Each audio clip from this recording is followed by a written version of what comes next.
Hello friends, कहानी की शुरुआत गोरेंग नाम के आदमी से होती है जिसकी आंखें खुलती हैं तब वो अपने आप को एक सेल में पाता है जहां पर कई सारे लेवल्स थे और हर फ्लोर पे दो इंसान रहते थे। सभी फ्लोर पे एक बड़ा सा होल था और उसी होल के जरिए प्लेटफॉर्म से एक खाना आता था और प्लेटफॉर्म सिर्फ 2 मिनट के लिए ही रुकता था ताकि लोग अपनी भूख मिटा सकें और 2 मिनट के बाद वह प्लेटफॉर्म फिर से नीचे चला जाता। गोरेंग को उस जगह के बारे में कोई भी जानकारी नहीं होती और उसके साथ हम देखते हैं ट्रिमगाजी नाम का एक बूढ़ा इंसान रहता है। गोरेंग ट्रिमगाजी को बताता है कि वो यहाँ सिगरेट की लत छुड़वाने के लिए आया है। यहाँ पर से निकलने के बाद उसे एक डिग्री भी मिलेगी और ऐसा सब कुछ बताने के बाद जब वो दोनों बात कर रहे होते हैं तभी रेड लाइट ग्रीन लाइट में बदल जाती है और ऊपर से प्लेटफॉर्म नीचे आने लगता है जिसपे ढेर सारा खाना रखा होता है। खाना आते ही ट्रिमगाजी खाने में लग जाता है लेकिन गोरेंग को खाना बिल्कुल भी पसंद नहीं आता क्योंकि सारा खाना पहले से ही जूठा था और ऊपर के फ्लोर पे जितने भी लोग रहते थे उनके द्वारा ये खाना पहले से ही खाया हुआ था। गोरेंग खाने में से एक सेब उठाकर रख लेता है लेकिन धीरे धीरे टेम्परेचर बढ़ने लगता है क्योंकि उसने सेब उठा लिया था और गोरेंग को ट्रिमगाजी कहता है कि सेब को नीचे फेंक दो वरना धीरे धीरे टेम्परेचर बढ़ता ही जाएगा। तभी वो सेब को धीरे से नीचे फेंक देता है क्योंकि प्लेटफॉर्म सिर्फ 2 मिनट के लिए ही रुकता है और उसी दौरान जिसको जितनी भूख लगी हो वो मिटा सकता है लेकिन उसमें से कोई भी खाना अगर अपने पास रखेगा तो रूम का टेम्परेचर बढ़ता ही जाएगा। और ट्रिमगाजी उसे ये भी बताता है कि हर 30 दिन बाद ये सेल बदला जाएगा जिसके दौरान हम किसी और सेल के अंदर में शिफ्ट कर दिए जाएंगे क्योंकि वो नीचे वाले फ्लोर्स पर भी रह चुका है। और वो बताता है जैसे जैसे फ्लोर बढ़ता जाता है खाना एक मात्रा में आने की वजह से कम पड़ने लगता है और नीचे वाले फ्लोर पर रहने वाले लोगों के लिए खाना बचता ही नहीं। गोरेंग कहता है कि सिर्फ हम अगर अपने हिस्से का खाना खाएं तब हम यहाँ से सरवाइव करके निकल सकते हैं लेकिन जब वो ऊपर वालों को समझाता है तब ऊपर से कोई नहीं रिस्पॉन्स करता और वो जब नीचे को समझाता है तब वहाँ पर बुढ़ा धार मार देता है और कहता है कि नीचे वालों को इतनी इज्जत नहीं देनी चाहिए। और फिर कहानी आगे बढ़ती है और हमें पता चलता है कि हर आदमी यहाँ पर आने से पहले अपने साथ एक चीज लेकर आ सकता था और गोरेंग अपने साथ एक किताब लेकर आता है लेकिन यहाँ पर हम देखते हैं कि बुढ़ा अपने साथ एक हथियार लेके आया था। बातचीत के दौरान बुढ़ा उसे बताता है कि वो यहाँ पर इसलिए आया था क्योंकि एक दिन टीवी में एक चाकू की ऐड आ रही थी। जब उसने चाकू को ऑर्डर किया तब वो चाकू बेकार निकली और वो उसी गुस्से में आके टीवी को खिड़की से नीचे फेंक देता है जिसके नीचे आकर एक लड़के की जान चली जाती है।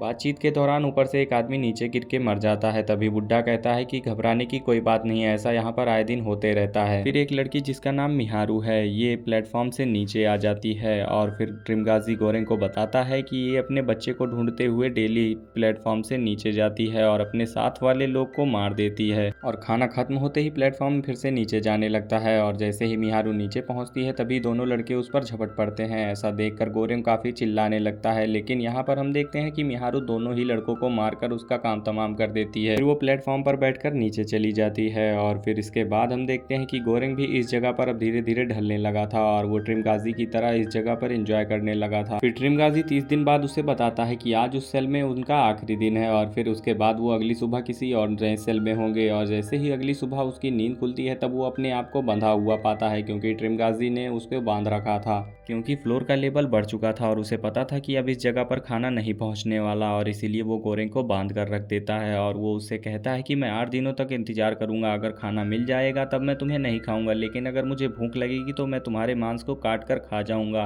वक्त बीतता गया लेकिन खाना नहीं पहुंचा, इसीलिए अब बुढ़ा डिसाइड कर लेता है कि वो गोरेंग के मांस को काट कर खाएगा और वो मांस को खुद भी काट कर खाता है और उसे भी खिलाता है। पर इतने में ही प्लेटफॉर्म से मिहारू आ जाती है और वो बुढ़े के ऊपर हमला करके उसे मार देती है और गोरेंग को बचा लेती है। और गोरेंग को वो इसलिए बचाती है क्योंकि उसने पिछली बार उसके साथ अच्छा बिहेव किया था। फिर मिहारू खंजर को गोरेंग को दे देती है और गोरेंग खंजर लेकर बुढ़े को मार देता है और तुरंत ही बेहोश हो जाता है। और जब गोरेंग को होश आता है तब वो देखता है कि उसके जख्मों पर पहले से ही पट्टी बंधी हुई थी जो कि मिहारू ने किया था। और जब वो ऐसा देखकर मिहारू से उसके बेटे के बारे में पूछता है तब मिहारू उससे बिना कुछ बोले वहां से चली जाती है। और फ्लोर पे अकेले रहने की वजह से अब गोरेंग को बुढ़े का वहम होने लगा था लेकिन जब 30 दिन पूरे हो जाते हैं तो गोरेंग की आंख खुलती है और उसे एक कुत्ता चाट रहा होता है। तभी वो फ्लोर नंबर देखता है तो 33 होता है और फिर वहां पर एक लड़की भी रहती है जिसे देखकर गोरेंग तुरंत पहचान लेता है क्योंकि उसी लड़की ने यहाँ से आने से पहले गोरेंग का इंटरव्यू लिया था। और वो उससे पूछता है कि तुम यहाँ पर आखिर क्यों आई हो। फिर लड़की उसे बताती है कि मैं यहाँ अपनी मर्जी से आई हूँ और इस जगह पे हमें एक दूसरे से जुड़े रहने का तरीका पता चलता है। लेकिन गोरेंग कहता है कि ये जगह ऐसी नहीं है, यहाँ तो लोग दूसरे के खून के प्यासे होते हैं। फिर थोड़ी देर बाद प्लेटफॉर्म से खाना आता है जिसे देखकर गोरेंग अपनी भूख मिटाने लगता है लेकिन लड़की थोड़ा सा खाना खाती है और बाकी का बचा लेती है और नीचे वालों से कहती है कि वो भी थोड़ा सा ही खाएं और बाकियों के लिए खाना रहने दें। और वो लड़की ऐसा रोज़ रोज़ करती थी और नीचे वालों को समझाती थी कि वो सिर्फ अपने हिस्से का ही खाना खाएं, लेकिन नीचे वाले इस बात को लेकर उसे 4 गालियाँ और सुनाकर उसे चुप करा देते थे, जिस बात को लेकर गोरेंग को एक दिन गुस्सा आ जाता है और वो नीचे वालों को धमकी देता है और कहता है कि अगर उन्होंने ऐसा नहीं किया तो वो उनके खाने पर हक देगा। ऐसा सुनने के बाद नीचे वाले लोग एकदम से शांत हो जाते हैं और गोरेंग उनसे कहता है कि ये बात अपने से नीचे वालों को भी समझा देना। और फिर थोड़े दिन बीतने के बाद हम देखते हैं मिहारू काफ़ी जख्मी हालत में बेहोश पड़ी थी। फिर गोरेंग उसे तुरंत उठाता है और अपने कमरे में लेकर चला जाता है, लेकिन थोड़ी देर बाद हम देखते हैं कि उसके कमरे का टेम्परेचर अब धीरे धीरे डाउन होने लगा था, क्योंकि लड़की का जो कुत्ता था उसने एक चिकन लेग पीस खाने से उठा लिया था, जिसकी वजह से टेम्परेचर डाउन होने लगा था। और तुरंत ही गोरेंग उसके मुंह से चिकन लेग पीस छीन कर नीचे फेंक देता है, जिसकी वजह से अब रूम का टेम्परेचर नॉर्मल हो जाता है।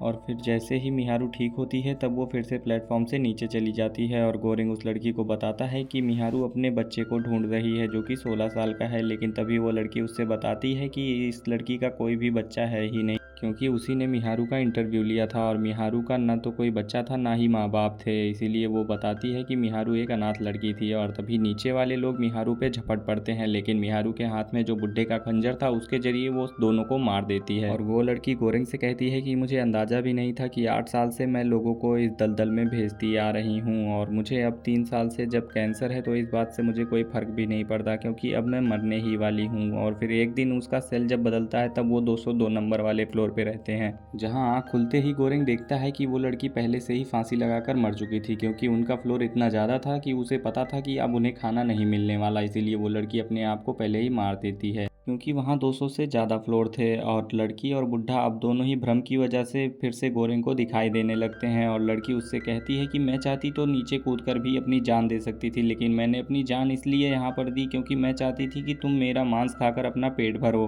गोरेंग कई दिनों तक अपनी भूख को रोक कर रखता है, लेकिन टेबल पर खाना कभी नहीं पहुँचता था। इसीलिए वो कांच के एक टुकड़े को लेता है और फिर उस लड़की के पेट को चीरकर धीरे धीरे खाने लगता है। फिर 30 दिन बाद जब उसकी आँख खुलती है तब वो 6 नंबर वाले फ्लोर पर होता है, जहाँ पर उसके साथ कलवा डॉन था। और कलवा डॉन के पास एक रस्सी होती है जिससे वो ऊपर चढ़ने की कोशिश करता है, लेकिन जब वो ऊपर वाले लोगों के पास रस्सी फेंकता है और चढ़ने की कोशिश करता है तभी ऊपर वाले लोग उस पर हक देते हैं, जिसकी वजह से उसका हाथ फिसलने लगता है, लेकिन गोरेंग आकर उसे बचा लेता है। और फिर वो डिप्रेशन में चला जाता है क्योंकि लोगों ने उसके मुंह पर हक दिया था। और फिर गोरेंग कलुए को समझाता है और कहता है कि मैं यहाँ पर 202 फ्लोर तक रह चुका हूँ और मुझे लगता है कि यहाँ पर मेरे हिसाब से कुल 250 फ्लोर ही हैं, और अगर हम इस खाने को बचाकर नीचे तक ले जाएं तो इस प्लेटफॉर्म के ज़रिए हम ऊपर आ सकते हैं, क्योंकि खाना पहुँचाने के बाद प्लेटफॉर्म एकदम स्पीड से ऊपर की तरफ आता है। कलुआ भी गोरेंग की बात मान लेता है क्योंकि वो भी बाहर निकलना चाहता था। और फिर दोनों ही अपने हाथ में हथियार लेकर नीचे की ओर जाने लगते हैं। नीचे की तरफ जाते वक्त उनसे कई लोगों ने खाना मांगा, लेकिन गोरेंग उनसे मना कर देता है और कहता है कि 51 लेवल से पहले हम किसी को भी खाना नहीं देंगे। जाने के बाद कलुआ डॉन का गुरु मिलता है और वो उसे कहता है कि तुम लोगों से रिक्वेस्ट करो और पहले उन्हें समझाओ अपनी बात को। अगर वो तुम्हारी बात तब भी न माने तब तुम उन्हें मार सकते हो, लेकिन ऐसे करके तुम खाना नीचे नहीं पहुंचा सकते। और फिर वो उनसे कहता है कि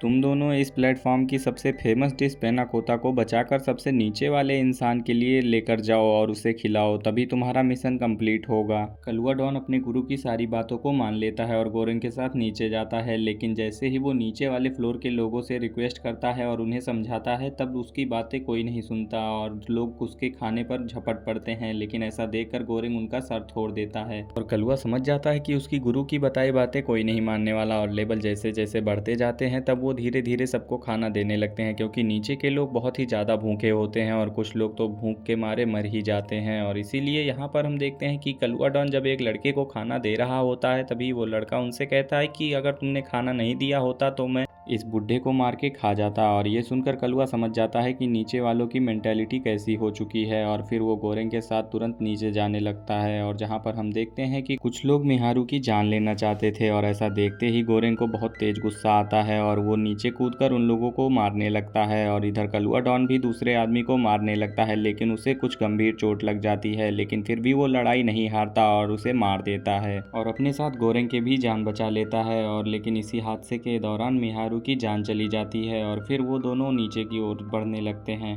धीरे धीरे फ्लोर्स बढ़ते जा रहे थे, लेकिन नीचे वाले लोगों के पास खाना न पहुंचने की वजह से वो लोग मर रहे थे और कोई भी इंसान नीचे जिंदा नहीं मिलता। लेकिन आखिरी में जाकर प्लेटफॉर्म रुक जाता है और तभी वहां पर एक बच्ची दिखती है, जिसे देखते ही गोरेंग समझ जाता है कि ये मेहारू की ही बेटी होगी। फिर वो दोनों पैनकेक को निकाल कर उस बच्ची को दे देते हैं और वो बच्ची भी उस केक को खा लेती है। और तभी हम देखते हैं कि जख्म की वजह से कलुआडॉन मर जाता है और अगली सुबह जब होती है तब गोरेंग अपने साथ उस बच्ची को लेकर प्लेटफॉर्म से नीचे जाने लगता है और थोड़ी ही देर बाद प्लेटफॉर्म रुक जाता है क्योंकि सभी फ्लोर ख़त्म हो चुके थे। और यहाँ पर हम देखते हैं कि गोरेंग को एक बार फिर से हेलुसिनेशन होता है और यहाँ पर वो बुढ़ा उससे कहता है कि तुमने मिशन कंप्लीट कर दिया। पर गोरेंग कहता है कि लड़की को ऊपर भी पहुँचाना है, लेकिन फिर बुढ़ा कहता है कि यही मसीहा है और तुम इसे छोड़ सकते हो। तभी वो लड़की एकदम से ऊपर जाने लगती है और यहीं पर कहानी ख़त्म हो जाती है। और वीडियो अगर आप सभी को पसंद आई हो तो चैनल को सब्सक्राइब ज़रूर करिएगा।